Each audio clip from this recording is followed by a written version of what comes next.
Et voilà, la réunion est diffusée maintenant en direct sur Facebook. Bonjour Bon. Aurélie. Salut Thierry. Alors on va, je vais juste attendre de voir si effectivement côté Facebook ça arrive.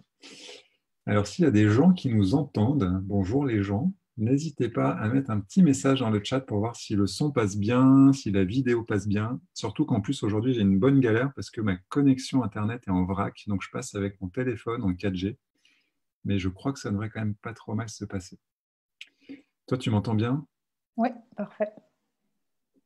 Nous sommes actuellement dans un live international parce que toi, tu es basé à Montréal. Oui, c'est ça au Québec. Ça fait maintenant 10 Cool. ans que je suis là, je suis d'origine française, mais c'est ça. Je me suis installée en janvier 2010 au Québec. Waouh. Eh ben, écoute, c'est bien, ça lance le pas pour que tu nous en dises un petit peu plus sur toi, qui tu es. Parce que je sais que tu es optimisatrice en budget familial, qui est un terme que j'ai jamais entendu nulle part ailleurs. Et du coup, qu'est-ce qui t'a fait arriver à ça et ouais, qui es-tu? Qui suis-je? C'est une bonne question. En fait, j'ai un parcours un petit peu différent parce que à la base, j'ai une maîtrise en environnement, ce qui avait strictement rien à voir avec les finances. Et puis, quand je me suis installée au Québec, un de mes objectifs, c'était de devenir propriétaire pour me construire un patrimoine. Puis, parce que pour moi, c'était vraiment important le côté de la sécurité financière. Sauf que j'ai mal été. En fait, j'avais pas les connaissances et j'avais pas une vision à long terme. Dans ma tête, j'avais un travail alimentaire, donc je n'étais pas vraiment passionnée. Et puis, donc après avoir acheté un condo, une voiture, puis avoir une vie relativement classique, je me suis vite aperçue que finalement, j'étais pas du tout heureuse. Et puis en plus, vu que j'avais comme intention de payer mon condo, enfin mon appartement le plus rapidement possible pour justement pouvoir éventuellement investir dans un autre immeuble, en fait, toute ma liquidité passait dans le remboursement de mon prêt. Ce qui fait que finalement, j'avais plus vraiment d'argent pour pouvoir investir en moi et puis aller chercher des formations ou faire ce que j'avais vraiment envie de faire. J'ai commencé à consulter quelques professionnels pour voir un peu les options que j'avais. Puis là, je me suis vite aperçue que finalement, tout le marché était vraiment orienté à vendre des produits ou à passer par ce qu'ils appellent ici des refinancements hypothécaires. Mais finalement, il n'y avait pas vraiment de conseils ou de gens qui s'intéressaient vraiment à qui j'étais, qu'est-ce qui était important pour moi, comment je pouvais justement mettre mes finances au service de mon bonheur. Suite à ça, j'ai quand même réussi à trouver une façon de le faire. Puis c'est surtout que j'ai rencontré quelqu'un qui m'a permis en fait d'avoir une vision complètement différente sur mes finances. Et finalement, j'ai compris qu'il fallait que j'investisse d'abord en moi pour trouver quelque chose qui me passionne. Et puis après, générer l'abondance. Suite à ça, en fait, suite à cette rencontre, j'ai vraiment commencé à investir, que ce soit en moi pour avoir les connaissances au niveau immobilier. Et puis, justement, cette personne-là avait créé un programme pour accompagner les propriétaires de maisons. Puis, je me suis impliquée beaucoup dans le développement. Le but au départ, c'était de passer à travers des professionnels pour pouvoir diffuser en fait l'information, puisqu'on avait créé une plateforme puis un accompagnement sur 5 ans. Et je me suis aperçue que finalement, les professionnels étaient, même s'ils trouvaient que notre solution répondait à un grand besoin, il n'y avait personne qui voulait changer. Donc là, à un moment donné, je me suis un peu tannée de la situation, puis je me suis dit, OK, regarde, je vais repartir à l'école. Donc, je suis devenue courtier hypothécaire, conseillère en sécurité financière, et j'ai fait également une formation en insolvabilité, donc pour les gens qui ont des problèmes au niveau des finances, pour comprendre en fait comment fonctionnait le marché, avoir les diplômes et pouvoir implanter la solution. Et puis en développement, je me suis aperçue que finalement, les gens en fait n'avaient pas vraiment des bases qui étaient solides. Tout le monde connaît le mot budget, mais personne sait, enfin personne. Il y a des gens qui sont très à l'aise avec leurs finances, mais de manière générale, surtout ici, il y a beaucoup d'accès au crédit ou quoi que ce soit. Et du coup, les gens ne savent pas vraiment gérer leurs affaires. Puis après, on est un peu pris dans le tourbillon de la vie entre la famille, les enfants, l'hypothèque, toutes les factures à payer, ce qui fait que ça devient un peu un plat de spaghettis où les gens ont du mal à s'y retrouver, en tout cas. Donc, euh, donc c'est ça, j'ai créé, en fait, c'est là où je me suis, je dirais, spécialisée dans l'optimisation du budget familial parce qu'en fait, c'est la base. Et comme dans n'importe quoi, si la fondation n'est pas solide, en fait, le reste ne suit pas vraiment. Donc, j'avais beau réorganiser en fait les obligations des gens, les finances des gens pour qu'ils aient beaucoup plus de flexibilité. Si en fait on dépense plus que ce qu'on gagne, alors là je vois que tu as gelé. Je ne sais pas si vous m'entendez encore ou. T'entends tout bien, en tout cas, votre- Ah, je vois que tu es encore gelé de mon côté. vous pouvez aussi également sur Facebook que c'est un peu, mais on va s'en sortir. Bon, ça y est, elle est revenue. Ah, cool, super. Je vois effectivement que sur le chat, enfin sur la vidéo, c'est un peu gelé, mais je crois que ça va aller. Donc, super, bah, écoute, merci. Juste pour faire la traduction franco-canadienne, Ouais, quand tu parles d'hypothèque, en fait, en France, on parlerait de crédit immobilier, ouais, c'est ça. c'est ça? Et c'est ça, et ce que tu disais, c'est qu'en fait, au Canada, vous avez un mode qui est assez proche de ce qui se fait pas mal aux États-Unis, où il y a beaucoup de crédit à la consommation, en fait, si je comprends bien. Ouais. Mais je te dirais qu'honnêtement, en France, ça commence à arriver beaucoup avec les frais, les prêts Sofinco ou tous les prêts à la Ouais, consommation. Donc le fléau est en train absolument. d'arriver aussi en France, mais c'est quand même un pays qui est beaucoup plus conservateur. Donc d'une manière générale, parce que je travaille avec beaucoup de Français, j'accompagne beaucoup de Français ici, qui Ouais, sont pas du tout en problème financier, mais qui veulent justement comprendre le système et s'assurer de ne pas faire les erreurs classiques, je dirais. ouais. Ok, ok, cool. Alors, première question qui me vient, c'est là, dans la crise sanitaire qu'on est en train de traverser, il y a des gens aussi qui disent qu'il y a probablement un effondrement économique qui nous attend. Il y a eu beaucoup de fluctuations sur les marchés boursiers là, sur les 15 derniers jours. Est-ce que tu es experte alors, des finances familiales? Quel est ton regard par rapport à ça? Comment tu vois l'avenir, toi, d'un point de vue financier, j'ai envie de dire, au niveau mondial? Et là, c'est une grande question parce que je ne suis pas du tout une économiste, donc je vais vraiment parler pour moi, en fait, qu'est-ce que je vois? Bah, dans un premier temps, c'est que normalement, euh, quand on investit en bourse, c'est sur du moyen long terme, donc même si ça chute actuellement là, donc après, qu'est-ce qui va se passer dans l'avenir? Pour l'instant, on s'entend que c'est incertain pour tout le monde. Par contre, ce qui est important, c'est que normalement, les gens qui ont investi en immobilier, ce n'est pas de l'argent qui sont supposés avoir besoin rapidement. Donc normalement, à court terme, c'est pas ça qui devrait poser de problème. Donc après, au niveau de l'effondrement du système, écoute, rendu là, je te dirais que c'est ça, je ne pense pas avoir les compétences pour pouvoir justement dire qu'est-ce qui va se passer ou je vois juste que là, ça va être une situation où justement chacun va falloir prendre ses responsabilités, voir comment est-ce que nous, on peut tirer notre épingle du jeu. Mais après, si le système au complet s'écroule, bon, c'est sûr que là, on va tous être un petit peu au dépourvu, je pense. Puis, donc après, comme dans chaque crise, il y a toujours des opportunités. Donc après, c'est de rester, je pense, sur le bon focus et de se dire comment est-ce que moi, en fait, je peux tirer parti de ce qui se passe. Donc ça revient toujours à notre état d'esprit. On a le choix de se concentrer sur le verre à moitié vide ou à moitié plein. Ouais. Personnellement, je préfère le voir à moitié plein et de me dire, OK, comment moi, en fait, dans cette situation-là, je peux faire pour justement voir les opportunités et puis justement me rebâtir si jamais le système s'écroule et que j'étais amenée à avoir énormément de pertes. Ouais.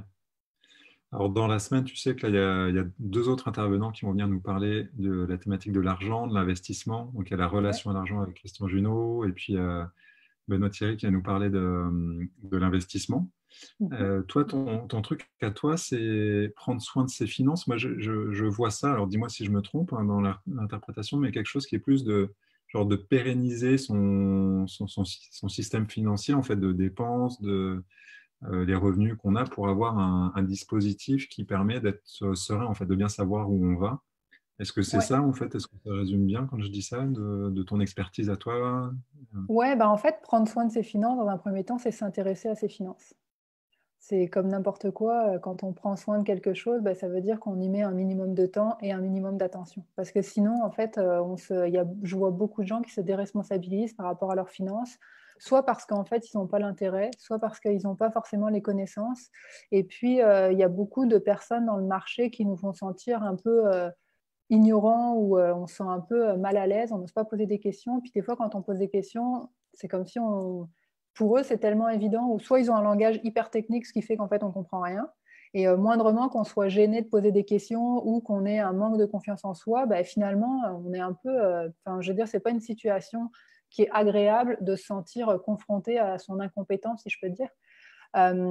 Donc, prendre soin de ses finances, bah, un, c'est de pouvoir justement avoir l'humilité de se dire, OK, si je n'ai pas les compétences, bah, comment je peux faire pour les acquérir? Donc, finalement, c'est de trouver quelqu'un qui va être capable de nous accompagner et justement nous aider à passer à travers certains blocages qu'on peut avoir. Parce que moi, j'ai des clients qui sont éduqués, qui ont fait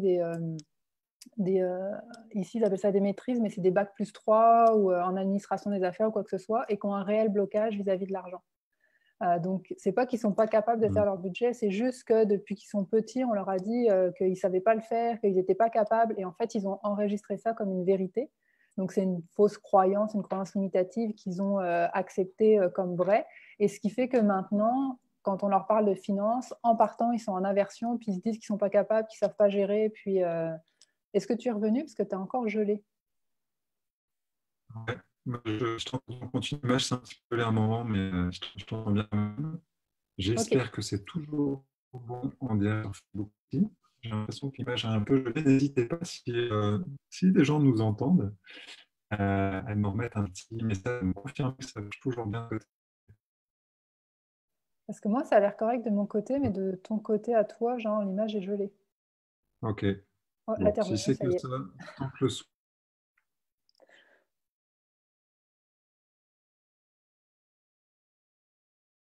est purement pratique de gérer ses finances et son budget, mais j'entends qu'il y a aussi une grande dimension d'état d'esprit ou de croyances limitantes qui peuvent nous freiner, quoi, finalement, pour avoir une gestion saine de nos finances. Ouais, bah en fait, on est des êtres qui sont quand même assez complexes et il y a une grosse partie que les gens beaucoup ignorent, c'est l'émotion. Et en fait, si tu as un blocage émotionnel au niveau de tes émotions, enfin au niveau de tes finances, pour X ou Y raison, parce que, je sais pas, admettons que quand tu étais petit, tes parents étaient entrepreneurs et à un moment donné, il y a eu un coup dur et que financièrement, ça a été extrêmement difficile, bah, ça peut faire qu'en gros, tu t'as retenu ça comme waouh, l'argent, c'est difficile. Il y a plein de choses qui peuvent être liées à ça et qui fait qu'après, toute ta vie, tu vas traîner ça parce que justement, il y a un ancrage. Puis toi, tu es thérapeute, donc j'imagine que tu pourrais nous expliquer un peu plus justement qu'est-ce qu'un ancrage et en quoi est-ce que ça peut justement nous bloquer à évoluer ou à prendre soin de quelque chose. Donc moi, en fait, je travaille aussi beaucoup cette partie-là pour justement accompagner les gens parce qu'on a beau leur donner la théorie, le côté pratique, mais si émotionnellement on est bloqué, ben, en fait, on n'arrive à rien. Puis du coup, ça fait juste un cercle vicieux parce qu'on se dit qu'on n'est pas capable, on veut essayer, mais vu qu'il y a un blocage, on est encore moins capable. Ce qui fait que ben là, en fait, on se dit qu'on est nul, puis qu'on n'y arrivera jamais, que de toute façon, on ne comprend rien, que c'est trop compliqué, alors qu'en fait, c'est relativement simple, surtout les bases. Donc, quand on a une bonne base, c'est de comprendre justement les entrées versus comment est-ce que l'argent circule. Donc, en faisant vraiment une liste de toutes les sorties pour voir justement après bah, pouvoir planifier, puis voir déjà est-ce qu'il en reste à la fin du mois. Donc, si oui, bah, en fait, qu'est-ce qui reste? Parce que si on arrive, s'il reste, je sais pas, 10 euros à la fin du mois, bon, bah, c'est sûr qu'on n'a pas beaucoup de flexibilité. Mais par contre, ça peut, en faisant le budget, en fait, c'est là qu'on voit vraiment où est-ce que va notre argent et que souvent, on s'aperçoit aussi qu'il y a des dépenses qu'on n'avait pas du tout considérées aussi importantes ou que ce soit dans des restaurants, dans des sorties ou quoi que ce soit. Et c'est pour ça que pour moi, le budget, c'est vraiment la base. Puis c'est là aussi où on peut voir justement, une fois qu'on a une vue globale, bah, qu'on peut regarder, OK, c'est quoi les changements qu'on peut faire pour vraiment améliorer la qualité de vie des gens. Hmm. D'accord. Alors juste, je fais une petite parenthèse, quelqu'un me propose de couper ma vidéo pour que mon son soit meilleur. Apparemment, c'est un peu assuré. Donc je vais OK, couper ma vidéo. Tu vas peut-être avoir l'impression de parler à une photo. c'est bon. J'y vais comme ça. Mais j'espère que ça sera OK pour toi. Du coup, dans le contexte d'aujourd'hui et peut-être même de manière plus générale, ce serait quoi genre ton conseil numéro un que tu peux donner aux gens pour prendre soin de leurs finances? Bah, dans un premier temps, c'est vraiment de s'asseoir et justement de faire un bilan des trois. Moi, je fais toujours un budget sur les 3 derniers mois. Parce que souvent, en fait, les gens, ils me disent, ouais, mais j'ai fait un budget, ça ne fonctionne pas. Mais c'est parce qu'en gros, entre qu'est-ce qu'ils pensent et la réalité, il y a souvent une grande différence. Et puis, on est très fort pour justement faire du déni ou en fait, bah, justement, pas voir en fait toutes les dépenses parce qu'il y a une culpabilité pour plein de raisons. Donc déjà, en fait, en faisant justement un constat sur les 3 derniers mois des dépenses qu'on fait, ça nous permet vraiment de voir finalement comment notre argent circule, puis c'est quoi vraiment notre rythme de vie. Donc, Mhm. c'est sûr que là, actuellement, il y a beaucoup de changements avec ce qui se passe. Il y a plein de gens qui ont, je ne sais pas comment c'est exactement en France, mais nous, il y a plein de gens qui ont été mis à pied, qui sont sur le chômage. Le temps que, en fait, toutes les subventions puis toutes les aides arrivent, ça se peut qu'il y ait des gens qui se retrouvent dans une situation qui est assez peut-être précaire. Donc, c'est pour ça que, premièrement, il faut vraiment se calmer, respirer pour justement pouvoir voir c'est quoi la situation actuelle.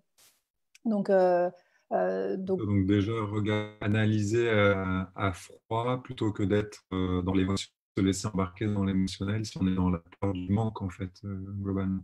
ouais, c'est ça. Ça, c'est sûr que c'est hyper important. Sinon, on va faire en fait, on risque de s'éparpiller et juste d'entretenir. Parce qu'en fait, souvent, quand on fait de l'anxiété, c'est juste que notre mental est en train de projeter. Puis souvent, il projette les pires situations.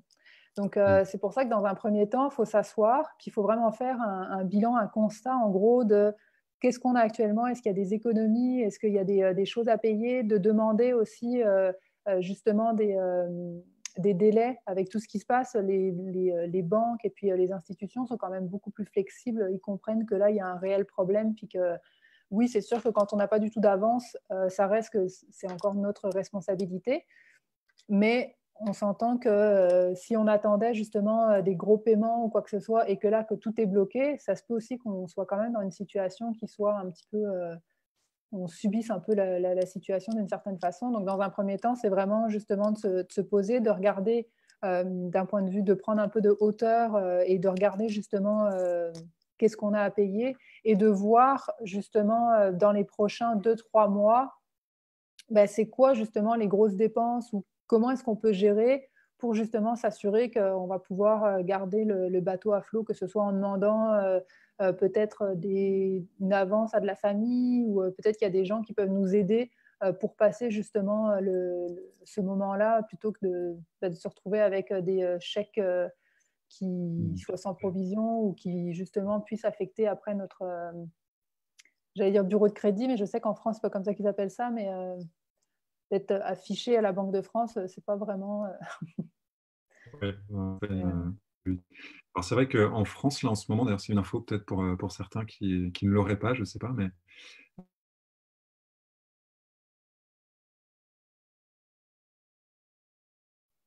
j'ai perdu la à connexion. différer le... Ah, est-ce que là c'est bon? Tu m'entends? Oui, je t'entends. Ouais. Donc je disais en France, en tout cas en ce moment, il est possible de demander à différer le paiement de son crédit IMO. Donc on paye toujours les intérêts, l'assurance, bien sûr, mais ça enlève souvent une part quand même importante sur ce qu'on va payer tous les mois. Et dans ma banque, par des, on peut demander 3 mois assez facilement. C'est prévu au contrat naturellement. Et dans certains cas, jusqu'à 12 mois. Donc c'est vrai que ça donne de l'air quand on, si on sent que dans les mois qui viennent, ça va être un petit peu difficile, bah, ça permet quand même d'apaiser déjà pas mal les choses. Ouais. La Puis ligne de tu vois, crédit. l'autre chose aussi, qu'en faisant justement le point sur ses finances, ben, c'est sûr que là, actuellement, vu que tout le monde est confiné, il n'y a pas de frais au niveau de l'essence, et il y a peut-être moins de restaurants. Donc c'est pour ça qu'en faisant le point, peut-être que finalement, la situation est beaucoup moins dramatique que ce qu'on pense.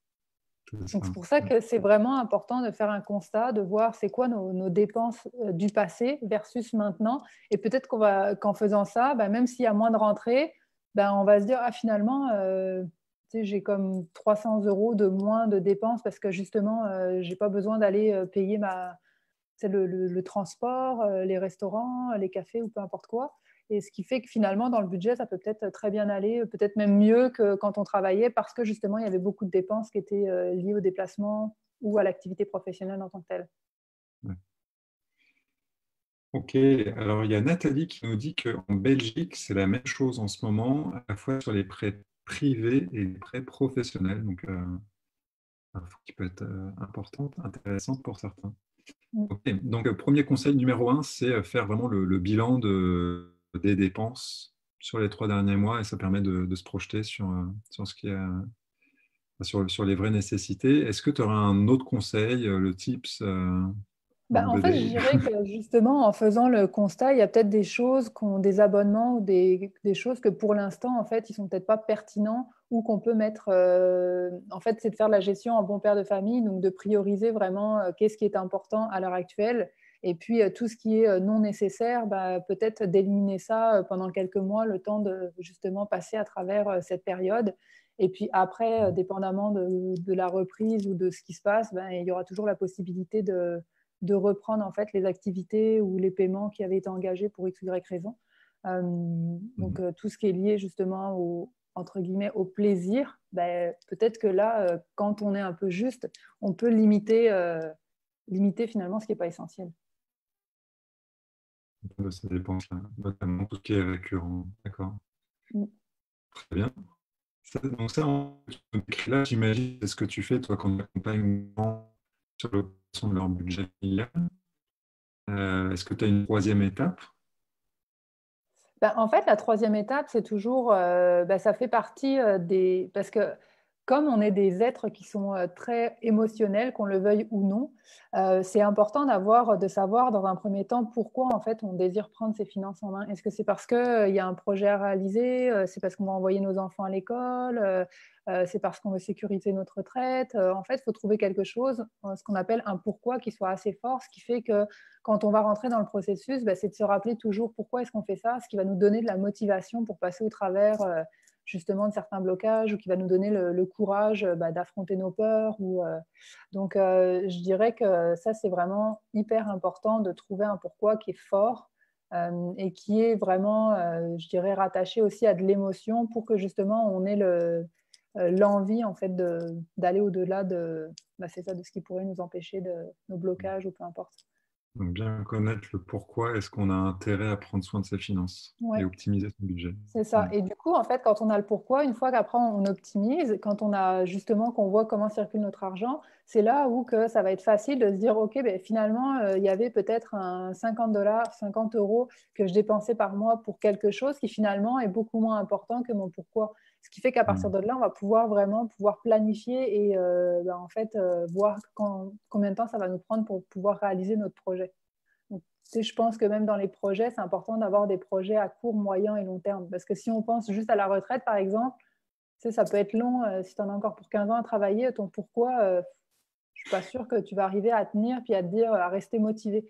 Donc, c'est important d'avoir des pourquoi, en gros, qui soient aussi à court terme pour justement avoir cette motivation et puis pouvoir aussi en profiter parce que je pense que la vie, on ne sait jamais de quoi elle est faite. Donc, il faut avoir un juste milieu entre, oui, planifier pour l'avenir, mais pouvoir en profiter aussi dans l'instant présent.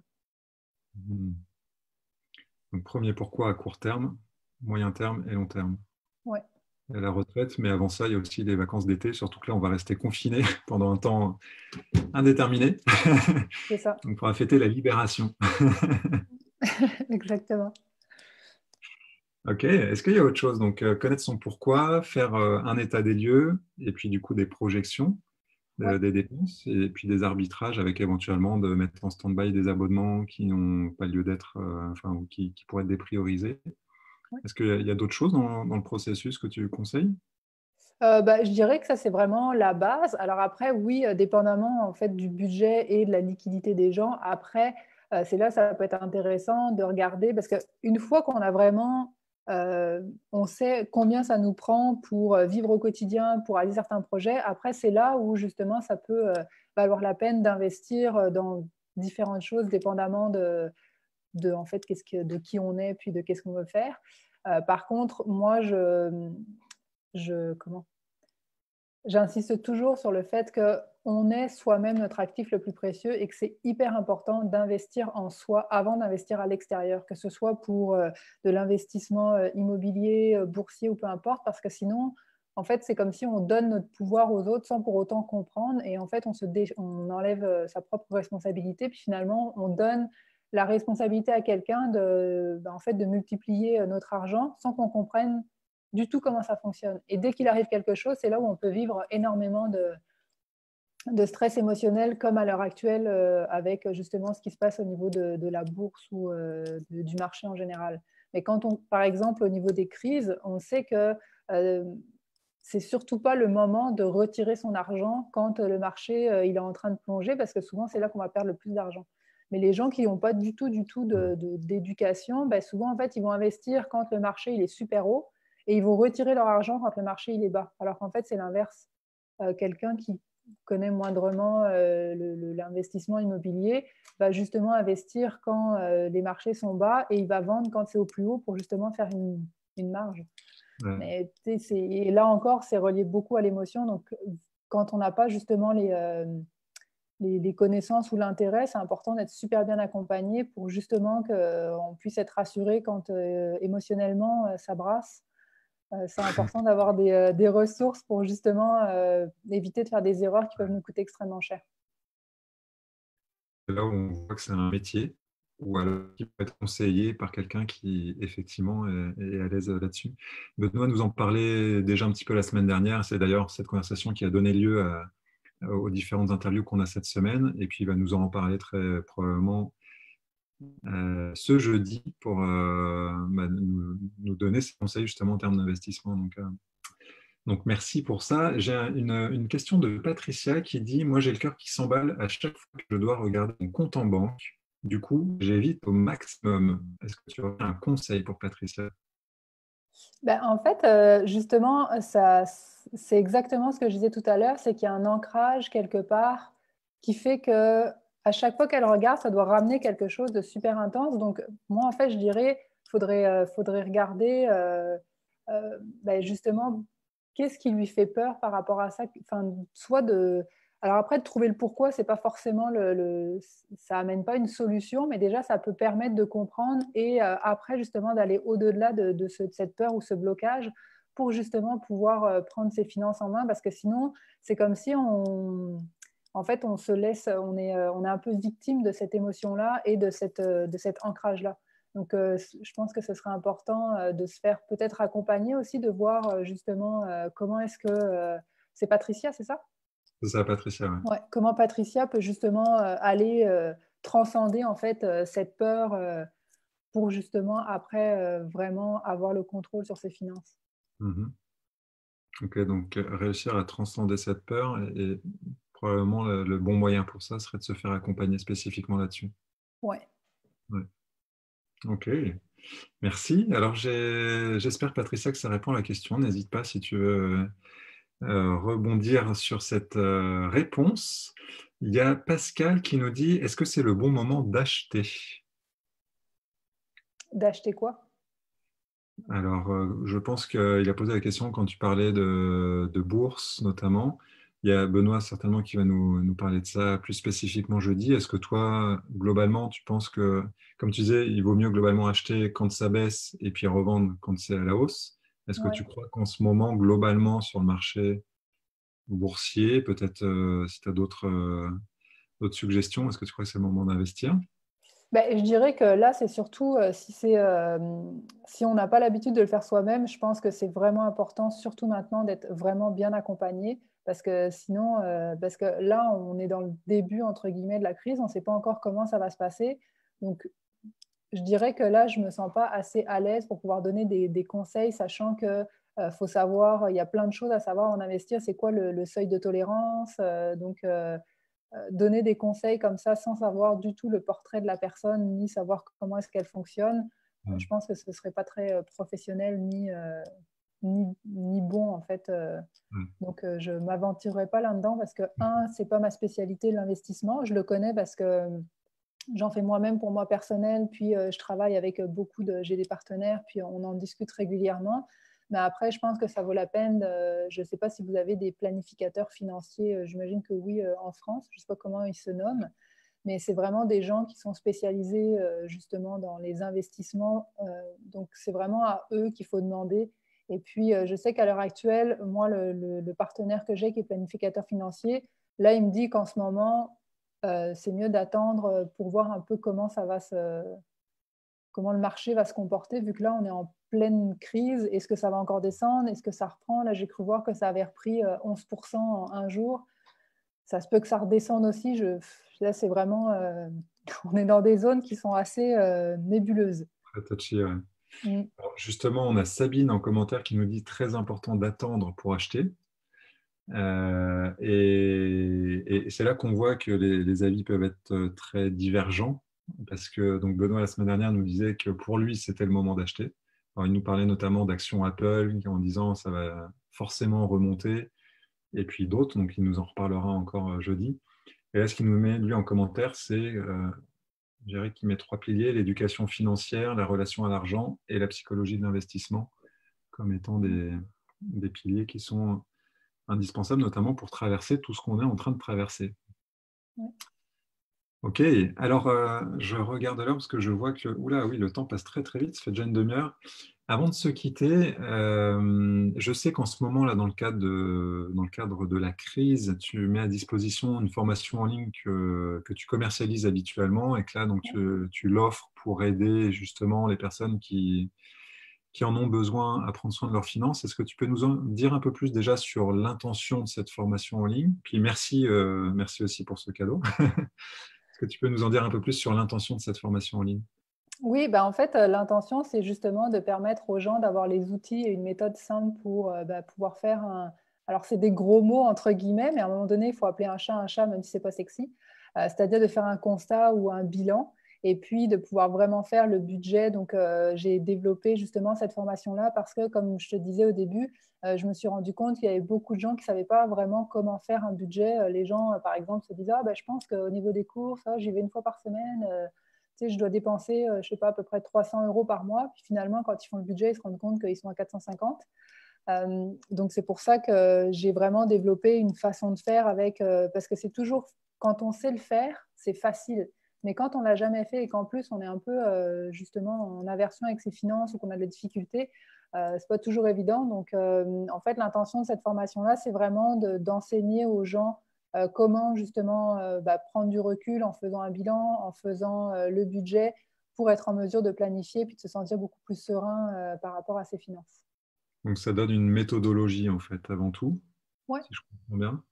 Et est-ce que à l'intérieur de ça, tu fournis des documents, je sais pas, des modèles de fichiers Excel ou des trucs comme ça qui permettent Oui, de… oui, bah, c'est vraiment une formation qui est complète et à la fin, donc oui, j'ai fait, alors j'ai mis ça le plus possible beau et puis agréable. Après, ça reste un budget, on ne se mentira pas que c'est des chiffres. Et puis, donc malheureusement, j'ai beau mettre de la couleur, faire tout ce que je peux pour le rendre le plus sexy possible, ça reste que c'est un budget. Donc oui, c'est des cases à remplir avec des chiffres à mettre pour justement pouvoir voir comment circule notre argent. Mais je le fais aussi beaucoup avec, en donnant justement plein au niveau de l'état d'esprit et puis surtout que les gens déculpabilisent par rapport à leurs finances parce qu'il y a énormément de gens qui se tapent dessus alors qu'en fait, ils n'ont juste jamais eu la connaissance. Donc, on ne peut pas faire ce qu'on n'a jamais appris ce qu'on n'a jamais appris. Donc, c'est sûr qu'à travers la formation, les gens vont être capables de le faire et c'est là qu'après, on n'a plus d'excuses.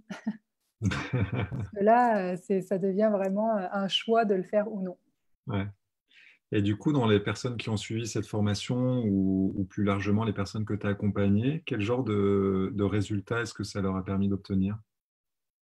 Ben, en fait, beaucoup plus de sérénité, beaucoup plus de contrôle sur leurs finances. Il y en a beaucoup. En fait, à chaque fois, la réflexion que j'ai, c'est waouh, j'avais jamais pris conscience que je dépensais autant dans telle ou telle activité.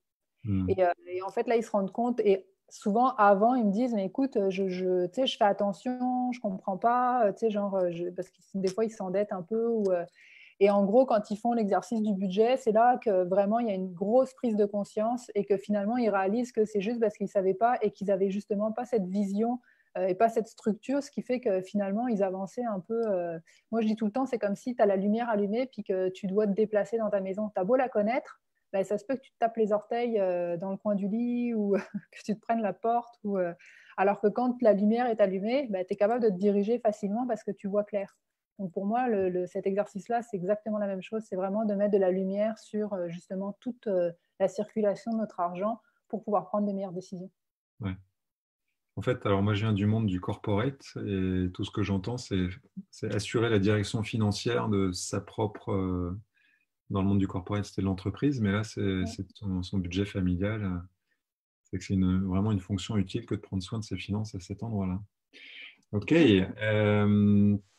Alors juste, je regarde les commentaires et j'ai encore des petites questions sur ta formation. Il y a Sabine, je rembobine un petit peu par rapport à ce qu'on s'était dit, qui dit il est nécessaire d'attendre que les marchés se stabilisent. Les cours vont probablement baisser encore au moment du pic de l'épidémie. Ok. J'étais pareil, Patricia, force à toi et force et à force, ça finit par passer. Si tu as peur de manquer, tu manqueras. C'est un vrai travail sur soi. Donc, tu vois, on retrouve aussi ici un témoignage sur l'importance de travailler sur soi, sur ces prises, enfin, de prise de conscience de comment est-ce qu'on fonctionne. Mais c'est pour ça que c'est essentiel souvent ben, en fait, d'être. Alors après, il y a plein de façons. Il y a des gens qui se font accompagner. Ça peut être par. Mais moi, à date, ce que j'ai trouvé, c'est que c'était l'accompagnement qui était souvent le plus rapide et le plus facile pour justement, ben, toi, en tant que thérapeute, coach, tu dois le voir aussi, là, quand on est accompagné. Ben, c'est juste que souvent, on va beaucoup plus vite que quand on veut le faire tout seul, ou des fois, ça peut nous prendre des semaines ou des mois avant de comprendre qu'est-ce qui nous bloquait. Alors que quand tu travailles avec quelqu'un, la personne, si elle est compétente et qu'elle a l'habitude, ça peut aller très vite. Ouais. Donc, du coup, ça veut dire que potentiellement des gens pourraient venir vers toi s'ils ont envie d'être accompagnés. La première étape étant déjà, s'ils le souhaitent, d'accéder à ta formation en ligne. Donc, on mettra le lien pour y accéder autour de la vidéo. Peut-être encore un petit mot sur cette formation en ligne là, que tu mets à disposition en termes de volume, de travail, de temps, je sais pas, de contenu. Ça représente quoi exactement? Ben, en fait, moi, je l'ai divisé en 3 étapes parce que la formation en tant que telle dure seulement 1 heure. Mais ça, c'est juste la théorie. Après, il y a les exercices pratiques. Donc, Mhm. moi, je disais 3 plages horaires. La première, c'est 1 heure, 1 heure et demie pour justement faire le bilan de c'est quoi qu'on possède versus c'est quoi qu'on a. Donc, ça nous permet vraiment de faire un constat de la situation. Après, ce qui est le plus long, mais ça dépend toujours aussi de la situation de la personne, parce qu'il y a des gens qui ont des situations relativement simples. Donc, à ce moment-là, ça peut être très rapide, mais il y a des gens qui ont des situations beaucoup plus complexes. Surtout quand on a des enfants, que tout le monde a des activités, donc le temps de. Et puis il suffit qu'on ait plusieurs comptes bancaires, donc ça peut être un peu plus long. Donc je dirais la deuxième partie, moi je disais entre 2 et 2 heures et demie, dépendamment c'est ça, de la situation de la personne. Et une troisième partie où je disais à peu près 1 heure, 1 heure et demie pour justement planifier et puis être en mesure de bien organiser ses finances. D'accord. Donc, en cumulé, c'est entre une grosse demi-journée et une petite journée de travail, mais ça se répartit sur deux, Ouais. trois, sur 3 fois, quoi. Ouais. Ouais. Et D'accord. justement, dès le début de la formation, je parle de l'état d'esprit qu'il faut avoir pour pouvoir le faire. Parce que si, avant de faire la formation, on se dit déjà, j'ai vraiment pas le goût, ça m'embête, puis ça va être chiant, ça va être plate, en partant, on est déjà en train de se programmer pour que ce soit chiant et plate. Donc moi, j'ai toujours, bah, c'est de le faire dans la bonne humeur, de trouver, peut-être de mettre un fond de musique qui nous fait du bien, de se prendre un bon café, un bon verre de vin, ou je sais pas, en tout cas de trouver une façon qui fait que ça devient une activité qui peut être agréable à faire parce que justement on y met de la bonne volonté. Donc l'état d'esprit en partant est hyper important. Je suis curieux de voir comment ça donne quand on fait son budget avec un verre de vin. J'ai pas dit une bouteille, j'ai dit un verre de vin. Je ferai l'expérience. Il y a Pascal qui nous dit l'accompagnement, c'est plus que nécessaire. Donc, tu vois, il y a déjà des personnes convaincues. Et d'ailleurs, Pascal, je te souhaite un joyeux anniversaire en live, puisque c'est aujourd'hui. J'ai mis un petit post Joyeux dans. anniversaire, Pascal. Bon, ok, donc merci beaucoup pour tout ça. On va mettre le lien donc, pour accéder à ta formation autour de la vidéo. Je crois savoir que, parce que tu me disais juste avant qu'on commence, que le dispositif pour que ça soit accès de manière gratuite n'est pas encore tout à fait en place, c'est imminent, peut-être ce soir, demain. Et Ouais, du c'est coup, ça. en attendant, comment on fait là pour être sûr de ne pas louper le coche quand on a très envie de suivre ta formation? Bah, en fait, je dirais de le mettre dans les commentaires, comme ça, de toute façon, dès que ça va être prêt, on va le mettre dans le lien de la vidéo. Mais pour les gens, justement, qui veulent être certains de pouvoir l'avoir, qui mettent juste un commentaire comme quoi ils sont intéressés, à ce moment-là, je vais prendre leur nom et dès que ça va être débloqué, je vais leur envoyer un lien pour qu'ils puissent s'inscrire. D'accord. Donc un commentaire sous le live à l'intérieur du groupe Facebook. Ouais, dans le Et, chat, là. et du coup, en mettant leur nom, en disant un coucou, ça m'intéresse. Et toi, tu Ouais. reviens vers eux. Ok. Ouais. Puis en plus, Ok. dans la formation, à la fin, je propose un rendez-vous gratuit de 15 minutes pour justement voir un peu s'il y a eu des blocages, voir aussi ce serait quoi la meilleure solution, la personne avoir un peu un avis d'expert, une recommandation, parce que des fois, quand on ne sait pas, on peut avoir un petit peu en fait, on a l'impression des fois qu'il n'y a pas de solution, alors qu'il y a des solutions, c'est juste que quand on ne les connaît pas, ben, on ne les voit pas. Ouais. Donc d'abord, il faut faire ses devoirs, il faut suivre ta Ouais. formation, remplir ses fichiers avec un verre de vin. Et une fois qu'on a fait Ou un ça, café, ou une ou un infusion, café, dépendamment des gens. Patricia déjà qui dit je suis intéressée, Virginie qui dit merci à tous les deux, Pascal qui disait merci pour le joyeux anniversaire. Voilà, accès à la formation, faire ses devoirs. Et puis, en plus, tu offres la possibilité d'en parler avec toi pendant 15 Ouais. Parce qu'il y a quand même une chose, on va se dire la vérité là, minutes. quand C'est on quand même fait. un beau cadeau. Ouais. Donc, merci. Oui, excuse-moi, ça a été un petit peu coupé, Non, je t'ai j'allais entendu. dire que comme n'importe quoi, en fait, ça me fait vraiment plaisir de donner la formation et de pouvoir aider, mais c'est important de s'engager et vraiment de le faire. C'est Parce ça. que si on prend la formation mais qu'on fait rien, il n'y a rien qui va se passer. Donc, je sais que ça Ouais. paraît évident, mais je vois beaucoup, beaucoup de gens qui, en fait, justement, sur le coup de l'émotion, se disent: Ah, bah oui, c'est ça que je veux, mais finalement, ils font rien avec. Donc, je vous dirais que c'est vraiment, vraiment important d'aller jusqu'au bout. Et puis, si justement il y a un blocage, ben, d'aller de l'avant, de trouver une solution pour justement pas rester dans ce blocage-là, parce que sinon, dans 6 mois, vous serez encore au même point. Ouais. Donc, c'est pas toi qui fais les pompes à la place des gens, quoi. Ben, en fait, c'est que si tu veux être musclé, je peux les faire pour toi, mais on s'entend que tu ne vas pas voir les résultats. Tu vas voir les résultats sur moi, mais tu ne vas pas les voir sur toi. C'est ça. Merci beaucoup, Aurélie. Tu es dans le groupe Facebook, donc tous ceux qui ont envie de discuter avec toi, c'est assez facile de te retrouver. Merci encore pour tout. Un petit mot de la fin? Ben, je dirais à tout le monde, gardez surtout, faites attention à votre état d'esprit, à ce que vous laissez rentrer à l'intérieur de vous, parce que dans cette situation, c'est vraiment, ça peut être facile d'aller dans le côté négatif, mais je pense que dans chaque situation, il y a toujours des opportunités et puis des belles choses qui peuvent émerger, même du pire. Donc, je pense que, en tout cas, moi, je recommande à tout le monde de faire vraiment attention à ce qu'ils laissent rentrer à l'intérieur d'eux, que ce soit dans leur foyer ou à l'intérieur d'eux au niveau psychologique. Super. Merci beaucoup pour tous tes conseils. Merci pour le temps avec nous.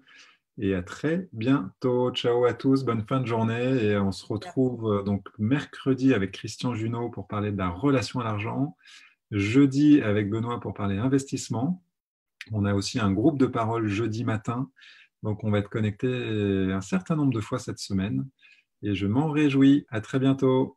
Ciao. Merci beaucoup. Bye.